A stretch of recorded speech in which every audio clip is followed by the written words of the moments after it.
Direction l'université de Tel Aviv à présent avec cette percée dans la recherche, dans la lutte contre le cancer. C'est un reportage signé Benjamin Le Souef. Le lymphome du manteau. Considérée comme la forme la plus grave des cancers du sang, elle laisse une espérance de vie pour les malades de 5 à 7 ans. À l'université de Tel Aviv, le professeur Dan Per et son équipe du département de recherche cellulaire et d'immunologie travaillent sur cette maladie depuis déjà plusieurs années. En 2012, ils avaient déjà prouvé la possibilité d'inhiber la division des cellules cancéreuses de cette maladie sans pour autant pouvoir faire parvenir les solutions dans l'organisme. C'est aujourd'hui chose faite. On fait ce qu'on appelle de l'immuno-oncologie.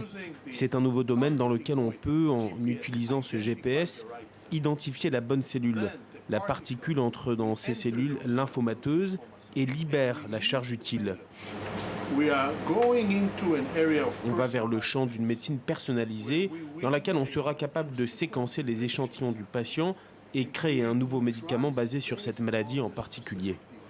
Ce GPS, une protéine active associée à un soin personnalisé, se rend et agit directement sur les cellules touchées.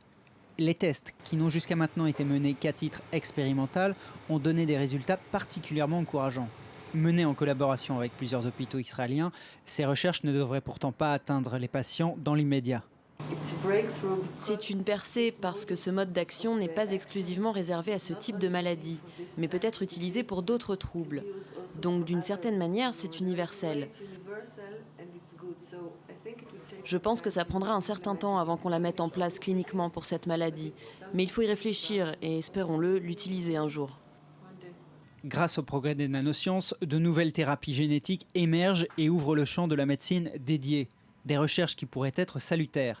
Selon les chiffres de l'ICA, l'association israélienne du cancer, Israël détient la 2e place en termes de taux de mortalité du lymphome non hodgkinien. Causé par les pesticides et la génétique, un Israélien sur 3 est susceptible d'être un jour concerné.